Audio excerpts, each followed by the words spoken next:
بابەتی دامەزراندن و مسۆگەرکردنی دۆخی کارکردن جارێکی دیکە بۆتەوە داواکاری سەرەکی چەندین توێژی جیاواز لە هەرێمی کوردستان لە مامۆستایانی ئاینی خۆبەخشەوە تا ئەوانە بێژەلادراوەکان و فەرمانبەرانی گرێبەستی خوێندنی باڵا.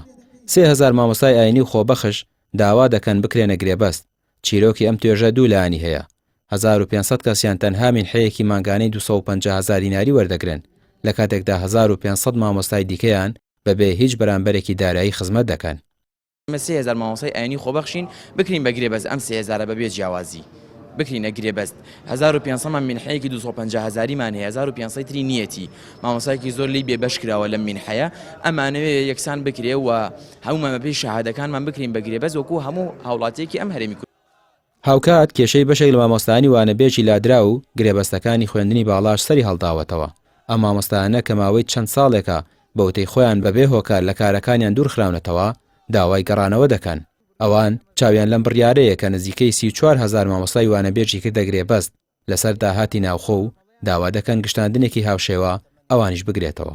ئێمە زانین ئێستا فەراغێکی زۆر هەیە بەڕاستی 5000 بۆ 6000 خاننشین مامۆستا خاننشین کراوە و لە ڕخنەوەی میلاکاتە فەراغ دروستە بێ ئەمانەوێت لە سەرەتای ساڵی خوێندندا گشتانێکمان بۆ بکەن و وەک چۆن 37933 مامۆستا لە داهاتی ناوخۆ کرانە گرێبەست ئەو توێژەیە مەش بکرێنە گرێبەست.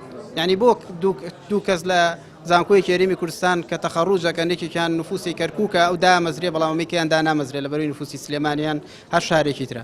داواکاریمان ئەوەیە یعنی دوو خاڵە، یەکێکیان ئەوەیە کە ئەو ئیمتیازاتانەی کە لە ناوچەکانی تری بەغدا و عێراق و ئەوانە هەیە لە هەرێمی کوردستانی هەبێ بکرێ بە خاڵی دانوستاندن، ئیتر ئەگەر ڕێکەوتنەکە لەسەر نەوت بکریان لەسەر هەر شتێکی تر.